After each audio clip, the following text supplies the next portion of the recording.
മക്കളുടെ വികാസം അമ്മമാരിൽ നിന്നും തുടങ്ങട്ടെ. ഒരു ക്ലാസ്സിൽ അധ്യാപകൻ കുട്ടികളോട് ചോദിച്ചു, കുട്ടികളെ, നിങ്ങൾക്ക് വളർന്നു വലുതായാൽ ആരാവണം? ഒരാൾ ടീച്ചർ, മറ്റൊരാൾ ഡോക്ടർ, അങ്ങനെ വലിയ വലിയ ജോലികൾ ഓരോരുത്തരായി പറയുന്നു. അധ്യാപകൻ ഒരു കുട്ടിയുടെ അടുത്തെത്തി. നിനക്കാരാവണമെന്നാണ് ആഗ്രഹം കുട്ടി? കുട്ടി: എനിക്കൊരു കുതിരവണ്ടിക്കാരനാവണം.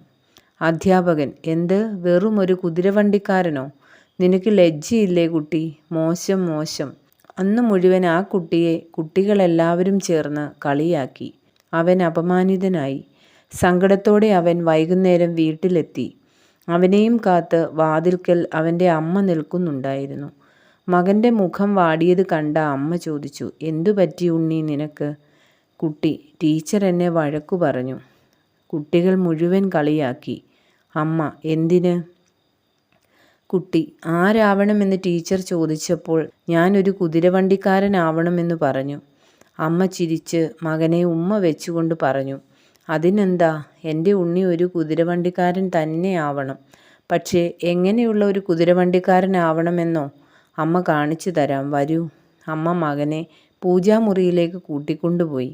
വാതിൽ തുറന്ന് അവിടെയുള്ള വലിയൊരു ചിത്രത്തിലേക്ക്, അർജുനന് ഗീത ഉപദേശിച്ച ആ കുതിരവണ്ടിക്കാരൻ്റെ ചിത്രത്തിലേക്ക് ചൂണ്ടിക്കൊണ്ട് പറഞ്ഞു, ഉണ്ണി, നീ ഇതുപോലെയുള്ള ഒരു കുതിരവണ്ടിക്കാരനായിട്ട് ഈ ലോകത്തെ മുഴുവൻ നയിക്കണം. അതാണ് അമ്മയുടെയും ആഗ്രഹം.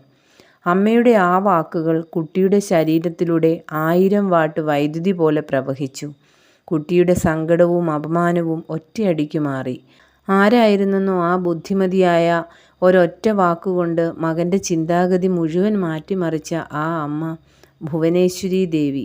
ആരായിരുന്നു ആ കുട്ടി? നരേന്ദ്രൻ. അതെ, നമ്മുടെ സ്വന്തം വിവേകാനന്ദ സ്വാമികൾ തന്നെ. ഇതുപോലെയുള്ള അമ്മമാർ ഉണ്ടാവട്ടെ നമ്മുടെ ചുറ്റും. മക്കളുടെ വികാസം അമ്മമാരിൽ നിന്നും തുടങ്ങട്ടെ.